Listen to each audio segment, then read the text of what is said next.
For this video, I will discuss my thoughts on the recently released Tales of the Empire show and why it failed to meet the high expectations that Tales of the Jedi set a couple of years prior.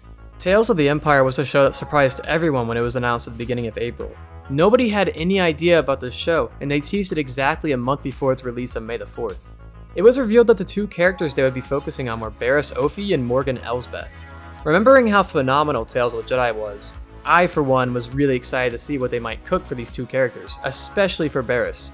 Bariss is a character whose story left off in the Clone Wars show, and we never knew what happened to her after Order 66, but now, thanks to this show, we would soon finally get to find out that outcome. On the other hand, I felt like Morgan Elsbeth was a bit of a waste of a character arc to have for this show because I don't care about her, and I think it would be safe to assume that many people don't care about her either. At the very least, the development she gets from this show can add to the little development she got in the very mid Ahsoka show, where she was introduced and just killed off.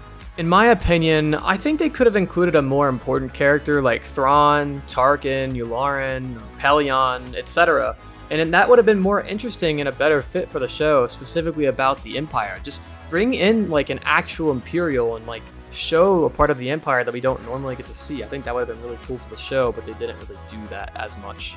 We were also teased with exciting characters like General Grievous, Thrawn, and Vader being in the show, which really built on the hype for the show. And all of this was in that new Clone Wars style animation, which was just awesome. And this show was looking to be an absolute heater. The first 3 episodes of Tales of the Empire were all about Morgan Elsbeth and how she survived the Battle of Dathomir. It was great seeing another perspective of Dathomir in the new animation style, and oh boy did it make General Grievous even more terrifying than he already was. They definitely went the darker route in this show, which I am really happy about actually. And I like how we got more of the Night Sister magic weapons and how they hold up against lightsabers. I also like how we got to see a new type of Force magic when we see the Mountain Clan ladies' blue looking magic. I have no idea what that was and they didn't explain that, but it looked sick and I really hope we see more Force magic in general. It really seems like Star Wars is starting to shift in a direction to flesh out Force magic finally, which is like really awesome because we really don't know much about it, and this is all kind of new stuff, which is really cool because it adds more depth to the Force. In the next episode, we see a Star Destroyer escorted by Venators over Coruscant, and this is the second time we see this after the Bad Batch finale, and I love that we see them over Coruscant because it kind of reminds me of the Revenge of the Sith opening, you know, with all the Venators and Separatist ships fighting, and I just like, it's really cool seeing the Star Destroyer and Venator together. It's just really cool to me. I don't know why. It's just awesome. It's cool seeing the comparison between the two ships. I also thought it was really interesting that it was Morgan Elsbeth who actually made the TIE Defender and not Thrawn, and that's actually how she gets Thrawn and Pellaeon's attention and joins them. Speaking of Pellaeon, I love seeing him in the show. Seeing Thrawn, Pellaeon, and the Noghri Rook in the Clone Wars animation makes me happy because it's about as close as we are ever going to get to seeing the Thrawn trilogy in modern Star Wars. Thrawn definitely stole the episode though, with his theme song and amazing dialogue. And with the icing on the cake, we see his 7th fleet appear in the atmosphere. Thrawn has always been one of my favorite characters, and I honestly think he's one of the most interesting and like unique villains in Star Wars, and I really am happy that he made an appearance in this show, but I really wish he was the main focus of this arc instead of Morgan Elsbeth, because I think Thrawn is just a way cooler character than Morgan Elsbeth, and he'd be perfect for a Tales of the Empire show that they just made. I appreciate that the 3rd episode leads right into the Ahsoka episode of Mandalorian Season 2, having Morgan wipe out all of the New Republic people and not allowing them to contact the New Republic for backup. So if anyone has caught on yet, I am praising just about everything we see except Morgan Elsbeth, because honestly, I am pretty indifferent about her character. She is kind of a meaningless character who is only interesting because she is a Night Sister and works for Thrawn. Morgan herself is honestly a pretty boring character. And I will say that this arc is still the better of the 2 arcs. The last 3 episodes of this show are all about Bariss Offee.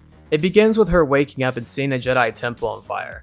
I don't know why she is so concerned about it when the whole reason she is in prison is because she literally bombed the Jedi Temple. I also don't understand why Order 66 doesn't activate in the clones for her, but it does for Ahsoka. Neither Bariss nor Ahsoka were Jedi, but it's still activated for Ahsoka. Is it because Ahsoka is more light side leaning and Bariss is more dark side leaning? That's the only good reason I could come up with in my head to explain that. We then see that Inquisitor lady from the Kenobi show, the 4th sister, or Lynn. She recruits Bariss to be an Inquisitor, and Bariss is basically forced to accept because the clones would kill her otherwise, or Lynn would herself. It is cool seeing the Fortress Inquisitorius in its early stages, and we also see more of those special clone troopers who were with Crosshair in the first season of The Bad Batch. It is nice seeing the Grand Inquisitor in the way he is actually supposed to look, unlike the Kenobi show. During Barriss' training with the Grand Inquisitor, we see a row of lightsabers, presumably ones that were taken from dead Jedi during Order 66, which was a nice touch. It is nice seeing this whole process of becoming an Inquisitor and how different it is compared to becoming a Jedi. We then see more of the Inquisitors like Marrok from Ahsoka and that Inquisitor who Ahsoka kills in Tales of the Jedi. And the most disappointing thing was only getting to see Vader for like 2 seconds after they teased him to look like some big part of the show. All we see Vader do is sit down on his tiny throne. The next episode took Barriss' character in a pretty expected direction, having her betray the Inquisitors. Besides that, nothing else really happened in this episode. The 6th and final episode of the show is probably the most disappointing yet expected sequence of events to happen to Bariss. There is a bit of a time jump and Bariss has been hiding out on some snowy mountain for some time. Lynn happens to conveniently be hunting for the same child who visits Bariss, and she gives him directions to see an old friend, who I'm assuming is Ahsoka. This makes me wonder if they have reunited since Bariss framed during the Jedi Temple bombing. I wonder how that would go and if Ahsoka would trust her, but it seems like she does since Bariss knows how to find her. Lynn gets lost in the cave and the family escapes. Bariss then confronts Lynn and gets stabbed. Well, it looks like poor Qui-Gon Jinn is continuing to be done dirty by these new shows. It then appears that Lynn starts to feel sorry for doing that and leaves with Bariss out of the cave, leading one to assume that Lynn will also leave the Inquisitors and join Bariss in her adventures. I honestly thought that they were going to have Lynn force heal Bariss out of nowhere, but I am so glad she didn't do that. You can never know though what to expect knowing the shenanigans Disney has pulled in the past. I wonder what will happen with these two and if they will survive during the time of the original trilogy. Hopefully we will be able to see the rest of their story. Seeing that Lynn has seemingly lost her Inquisitor ways, this show definitely takes place sometime after the Kenobi show, maybe around the time of Star Wars Rebels. I feel like this show was a massive wasted opportunity.